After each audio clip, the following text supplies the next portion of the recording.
तो जय श्री राम दोस्तों। तो हेलो मेरी असाधारण जनताओं, मैं एक बात पूछूं और उसके बाद बताऊं। तो दोस्तों, क्या आप जानना चाहते हैं प्रभु श्री राम का बायोग्राफी? तो दोस्तों चौंकिए मत, मैं सिर्फ इंसानों का बायोग्राफी नहीं बताता, मैं भगवानों का भी बायोग्राफी बताता हूँ। तो चलिए आज के इस वीडियो में हम लोग आगे बढ़ते हैं। तो दोस्तों सबसे पहले बात करते हैं प्रभु श्री राम के जन्म का।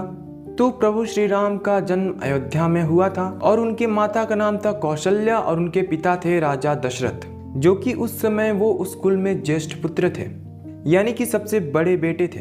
तो दोस्तों इसके बाद अगर हम बात करें प्रभु श्री राम के जन्मदिन का, तो उनका जन्म चैत्र मास के 9वीं तिथि को हुआ था, जिसको हम रामनवमी के नाम से जानते हैं। इसके बाद आते हैं उनके एजुकेशन की, यानी कि शिक्षा, कि उन्होंने शिक्षा कहाँ से प्राप्त किया और उन्होंने क्या क्या पढ़ा। तो प्रभु श्री राम गुरु वशिष्ठ के आश्रम में गए थे शिक्षा ग्रहण करने के लिए। वहाँ उन्होंने वेद शास्त्र, युद्ध कला और धनुर्विद्या जैसी चीजें सीखी। और दोस्तों उन्होंने बहुत ही कम उम्र में प्रसिद्ध राक्षसी ताड़का का वध किया था और सुबाहु जैसे राक्षसों का भी।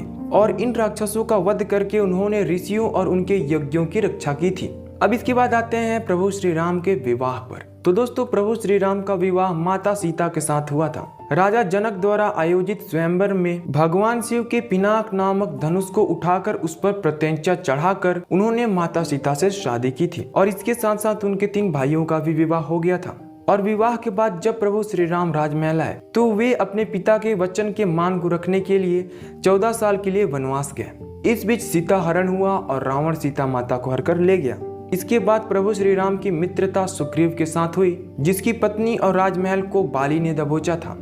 बाली का वध करके प्रभु श्री राम ने सुग्रीव को राजपाट दिया। और इसके बाद लक्ष्मण, हनुमान, सुग्रीव, अंगद और बाकी सारी बानर सेना के साथ निकल पड़े रावण का वध करने के लिए एवं सीता माता को वापस लाने के लिए। और इसके बाद प्रभु श्री राम ने रावण के बेटे, नाती, पोतों का वध किया और अंत में रावण का भी वध कर दिया और राजपाट विभीषण को दे दिया।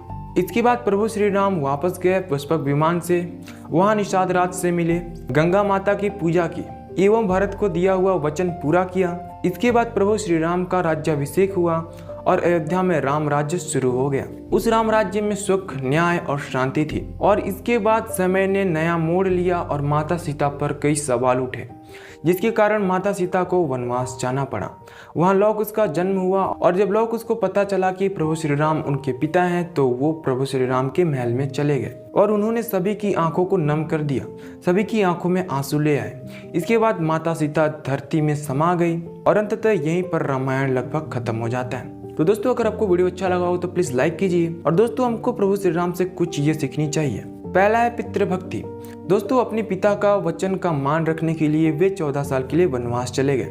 दूसरा धर्म, समानता, न्याय और सबसे बड़ी चीज है मर्यादा। प्रभु श्री राम को मर्यादा पुरुषोत्तम कहा जाता है। तो आई थिंक आपको ये वीडियो अच्छा लगा होगा। तो अगले वीडियो में किस पर दूं प्लीज कमेंट करके बताइए।